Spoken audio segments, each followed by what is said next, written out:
Joining me right now is Lolli CEO and co-founder Alex Adelman. Alex, great to have you.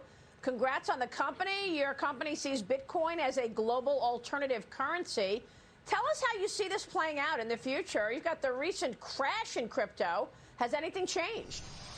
No, it's like people realize that there's only 21 million Bitcoin, and with inflation at 9.1%, people are looking for a hedge on that inflation. So a lot of people, myself included, believe Bitcoin is a great hedge during this time.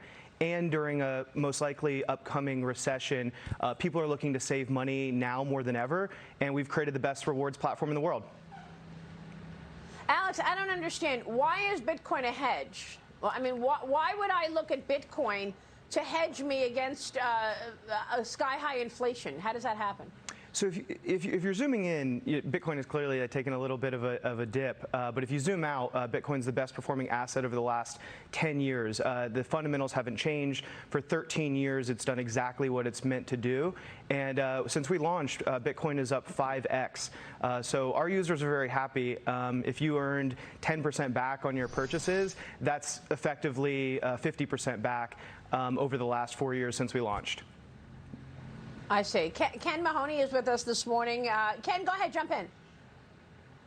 But look, if I look from the beginning of the year, again, I know you say you have to step out further than just year to date, but year to date, we have hyperinflation. I mean, 9.1% CPI, PPI yesterday was awful also.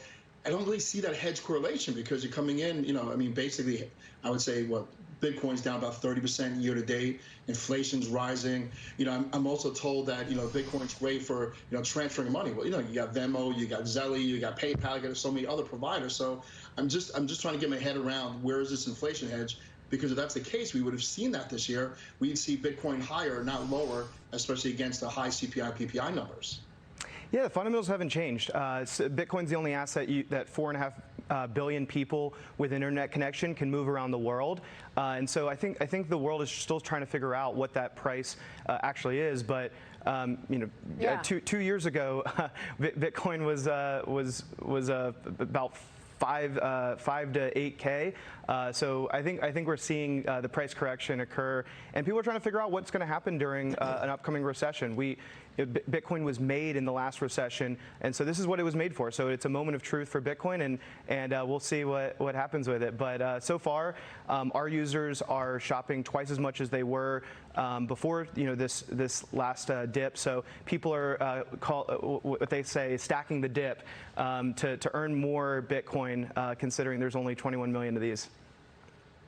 Well, maybe, but it's certainly been a pressure time for the industry. You've got bankruptcies. I mean, Dagan McDowell, jump in here. Just yesterday, we learned that Celsius filed for Chapter 11 bankruptcy protection, right, Dagan? Right. And this is not the first bankruptcy that we've seen in crypto. Jump in here, Dagan. Right. And Alex, you are mentioning the bright spot, if you will, of the run-up in crypto and Bitcoin over the, what did you quote, the last 10 years?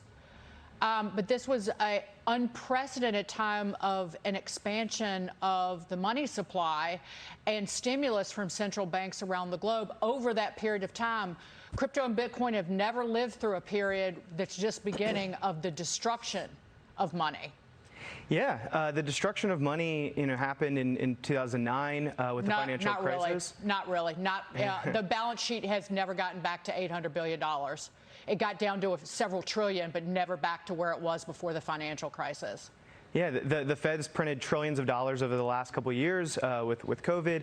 Bitcoin was made for this environment. But it got juiced in price because of that stimulus, period.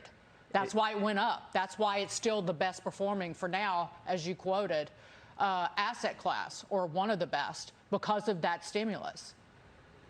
Yeah, and we're about to hit probably a global recession, definitely a recession in the U.S.